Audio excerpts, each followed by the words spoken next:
हरि ओम।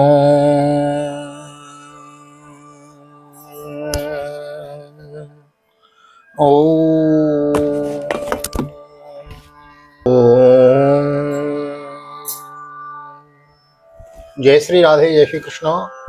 आप सभी को एक बार आप सभी का पुनः स्वागत है आप ही के YouTube चैनल वीके वीपीएस परिवार श्रीधाम वृंदावन। मैं राधेश्याम वशिष्ठ ले चलता हूँ आप सबको श्रीमद् भागवत की बृहद शरिता गंगा में अवगाहन के लिए नित्य की भांति एक अध्याय की हम नित्य कथा श्रवण कर रहे हैं। श्रीमद् भागवत का बृहद अनुष्ठान चला हुआ है। नए आए हैं तो चैनल को सब्सक्राइब कर लें। श्रीमद् भागवत का मूल पाठ हम श्रवण कर रहे हैं, मूल कथा श्रवण कर रहे हैं।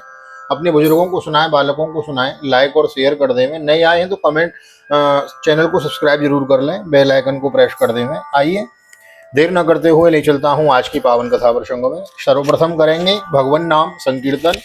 मूल कथा लेकर चले हुए हैं, मूल भागवत लेके चले हुए हैं, तो कथा भी हम मूल भागवत से ही सुना रहे हैं आपको। जो कीर्तन है वह भी मूल भागवत का ही कीर्तन है।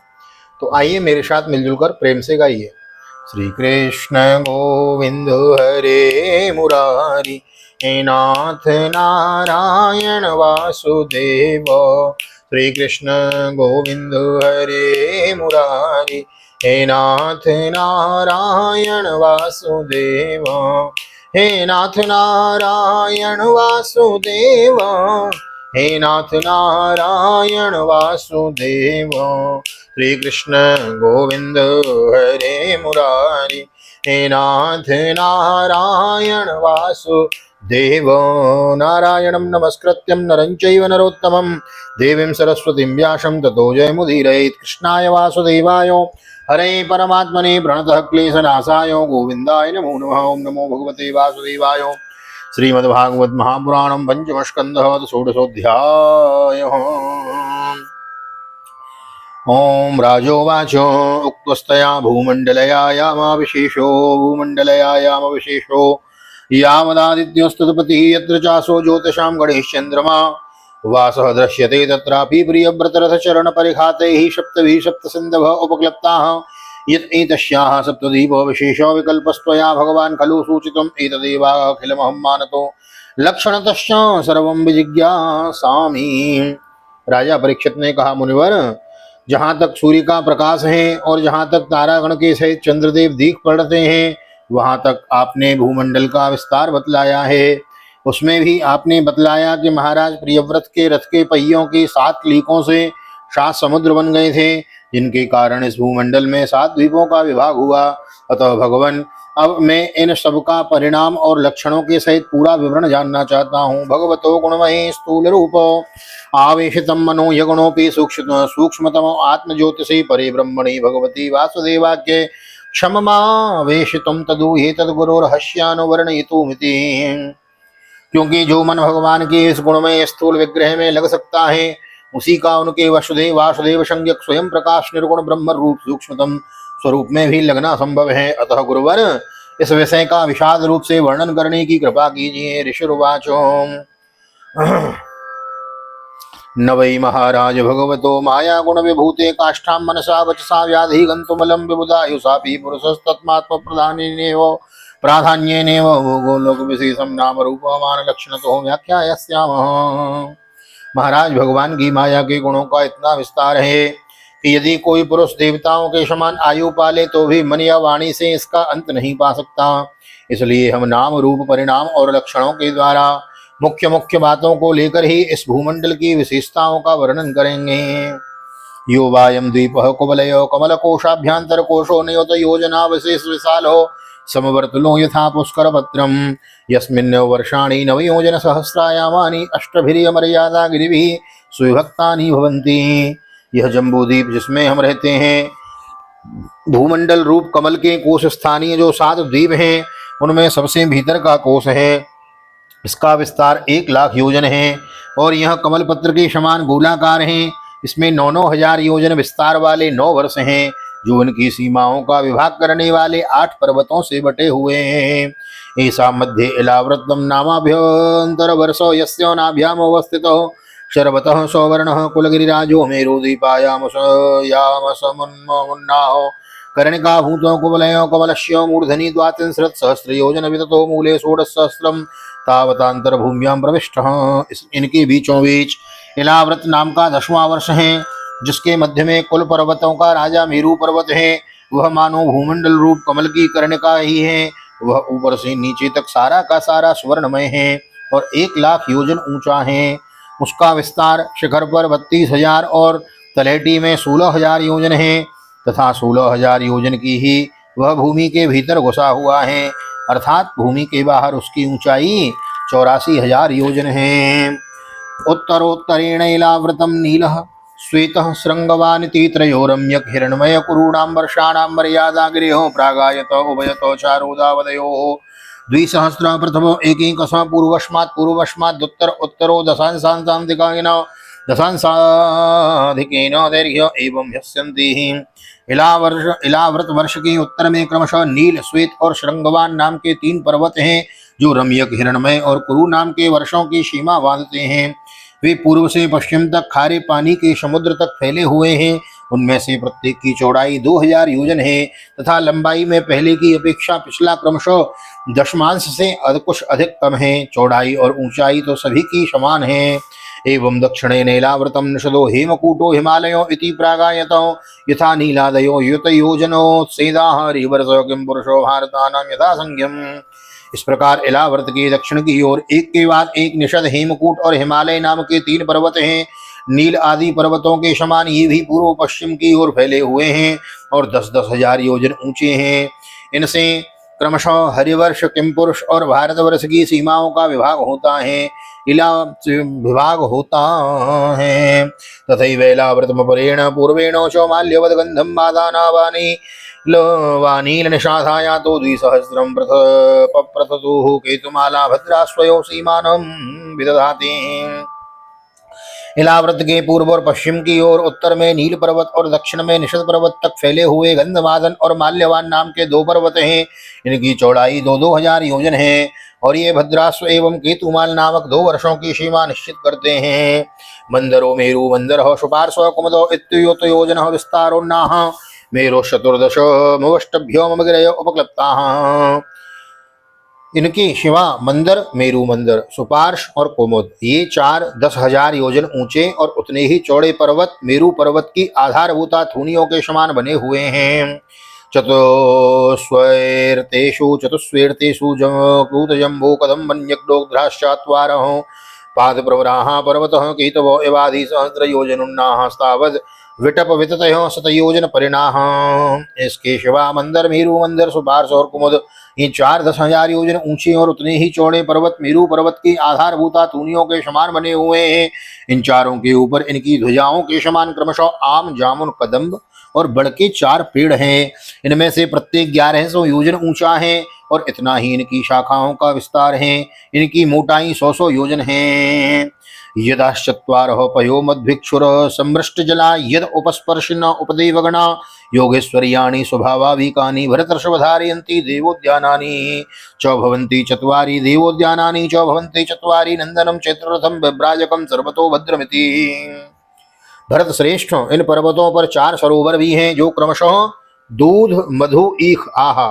लोग कहते हैं महाराज दूध का भी सागर होता है कि क्षीर सागर भगवान को कहा गया है। क्षीर माने होता है दूध। दूध के समुद्र में भगवान शेष की सैया बना के सोए हुए रहते हैं। तो लोग कहते हैं कपोल कल्पना है, कहीं दूध के भी समुद्र होते हैं। घृतकुल्या, मधुकुल्या, पयकुल्या। हाँ, तो देखो यहाँ वर्णन है। एबीसी हमारे ब्रह्मांड में ऊपर नीचे ये सब विस्तार से।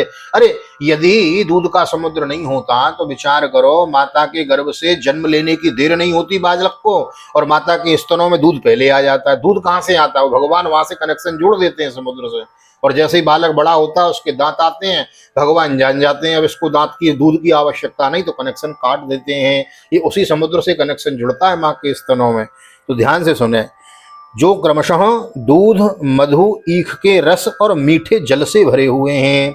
इनका सेवन करने वाले यक्ष, किन्नर आदि उपदेवों का स्वभाव से ही योग सिद्धियां प्राप्त हैं। इन पर क्रमशः नंदन, चैत्रथ, वैभ्राजक और शरवतो भद्र नाम के 4 दिव्य उपवन भी हैं। ये स्वमरे पर मर परिवृढ़ा सुरल सुरललना ललाम यूथ पतयो उपदेव गणेरुपगीयमान महिमान किल विहरन्ति। इनमें प्रधान प्रधान देवगण अनेकों सुर सुंदरियों के नायक बनकर साथ साथ विहार करते हैं। उस समय गंधर्वादी उपदेवगण इनकी महिमा का बखान किया करते हैं। मंदरोत्संग 11 शतयोजनोत्तुंग देवजूत शिरसो से शिर शिखिर स्थूलानि फलान्योमृत कल्पानि वदन्ति तेषां विशीर्यमाणानामति मधुर सुरभि सुगंधि बहुला ऋण सरसोदेना ऋणोदा नाम नदी मंदरगिरी शिखिरन्न निपतन्ति पूर्वेणैलावृतम् उपप्लावयति। मंदराचल की गोद में जो 1100 योजन ऊंचा देवताओं का आम्र वृक्ष है, यानी आम का जो वृक्ष है, उससे गिरी शिखर के समान बड़े बड़े और अमृत के समान स्वादिष्ट फल गिरते हैं। वे जो फटते हैं तब उनसे बड़ा सुगंधित और मीठा लाल लाल रस बहने लगता है। वही अरुणोदा नाम की नदी में परिणत हो जाता है। यह नदी मंदराचल के शिखर से गिरकर अपने जल से इलावृत वर्ष की पूर्व भाग को सींचती है। यदुसुपजोषणादा भवन्या अनुशरीणां पुण्य जन वधूनामवयव स्पर्श सुगंधवातो 10 योजन समन्तादनुवासयति। श्री पार्वती जी की अनुशरी यक्ष पत्नियां इस जल का सेवन करती हैं। इससे उनके अंगों से ऐसी सुगंध निकलती है कि उन्हें स्पर्श करके बहने वाली वायु उनके चरणों चारों ओर 10 योजन तक सारे देश को सुगंध से भर देती हैं। एवं जम्बू फलान्नाम्यत्योमुच्च निपात विशीर्णा नाम अनस्थिनो प्रायाणात्मो विकायो निभानाम रशीनो जम्बू नाम नदी मेरु मंदर सकारादायुत योजनादवनितले निपतन्ति दक्षिणेनात्मानं यावदिलावृतं मुपश्यन्ति। इसी प्रकार जामुन के वृक्ष से हाथी के समान बड़े बड़े प्रायः बिना गुठली के फल गिरते हैं। बहुत ऊंचे से गिरने के कारण वे फट जाते हैं। उनके रस से जम्बू नाम की नदी प्रकट होती है, जो मेरु मंदर पर्वत के 10,000 योजन ऊंचे शिखर से गिरकर इलावृत के दक्षिण भूभाग को सींचती रहती हैं। तावद्भयोरभिरोधशार्यां रोधशौर्यां मृत्तिकां तद्रसे नानो विद्यमाना वायुर्को संयोगो विपाकेनो सदा मरलोकाभरणं जम्बूनदं जाम्बूनदं नाम सुवर्णो भवति। उस नदी के दोनों किनारों की मिट्टी उस रस से भीग कर जब वायु और सूर्य के संयोग से सूख जाती है, तब वही देवलोक को विभूषित करने वाला जाम्बूनद नाम का सोना बन जाता है। यद हवा विबुदादेह स युवती मुकुट कटक कट सूत्राद्याभरण रूपेण खलु धारयन्ती। विषय देवता और गंधर्वादी अपनी तरुणी स्त्रियों के सहित मुकुट, कंकण और करधनी आदि आभूषणों के रूप में धारण करते हैं। यस्तु महाकदम्बः सुपार्श्व निरूढ़े यास्तस्य कोठरेभ्यो विनिसृता पंचयाम परिणाः पंचो मधुधाराः सुपार्श्वसकरात्यो पतन्त्यो परेणात्मनो मिलावृतो मनोमोदयन्ति। सुपार्श्व पर्वत पर जो विशाल कदम्ब वृक्ष है, उसके 5 कोटरों से मधु की 5 धाराएं निकलती हैं। उनकी मोटाई 5 पुरुषें जितनी हैं। ये सुपार्श के शिखर से गिरकर इलावृत वर्ष के पश्चिमी भाग को अपनी सुगंध से सुवासित करती हैं। या युपयुंज्यानानां मुख निर्वासितो वायु समन्ताक्षत योजन मनोवासयति। जो लोग इनका मधुपान करते हैं, उनके मुख से निकली हुई वायु अपने चारों ओर 100 योजन तक इसकी महक फैला देती है। एवं कुमुद निरूढ़ो स योषतवल्लशो नामो वटस्तस्य स्कन्धेभ्यो नीचिना पयोदधि मधुघृत गुडान्नाद्यम्बर शय्यासनाभरणादयो सर्व एव कामदुगानदा कुमुदाग्रात् पतन्तस्तुमुत्तरेणैलावृतमुपयोजयन्ति। इसी प्रकार कुमुद पर्वत पर जो शतवल्स नाम का वट वृक्ष है, उसकी जटाओं से नीचे की ओर बहने वाली अनेक नद निकलते हैं। वे सब इच्छानुसार भोग देने वाले हैं। उनसे दूध, दही, मधु, आहा देखो नदियां निकल रही हैं। लोग कहते हैं कपोल कल्पना। अरे भैया, सनातन धर्म ही सबसे पुराना धर्म है। अब आजकल नए नए धर्म बन गए, उनके नए नए ग्रंथ, नए नए पंथ बन गए। उनमें जो जैसा लिख दिया, नई जनरेशन है उसको जैसा सुनती है वैसा ही सच मान लेती है। इसीलिए मैं मूल लेके चला हूँ। ये मूल भागवत को जो इसका जो प्रयोजन है वह यही है कि जो मूल है उसको हम लेके चले हैं, ताकि इसकी विस्मृति न होने पाए। तो ध्यान देंगे, उनसे दूध, दही, मधु, घृत, गुड़, अन्न, वस्त्र, सैया, आसन और आभूषण आदि सभी पदार्थ मिल सकते हैं। ये सब कुमुद के शिखर से गिरकर इलावृत के उत्तरी भाग को सींचते हैं।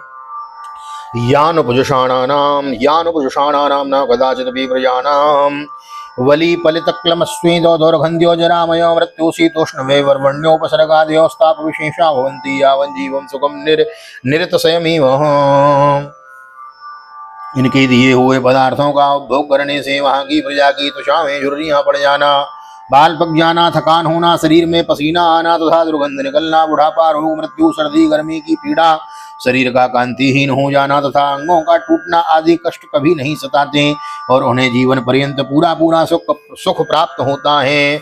कुरंग कुरक कुरंग कुररुकुसुम्भवैकंक त्रिकूट शिशिर पतंग रुचिर पतंग रुचक निषद श्रीनिवास कपिल शंख वैदुरी जारुंधी हंस सरस्व नाग कालांजर नारदादयो शंति गिरयो मेरो कर्णिकायो एव केशर भूता मूल देशे परति उपक्लप्ता।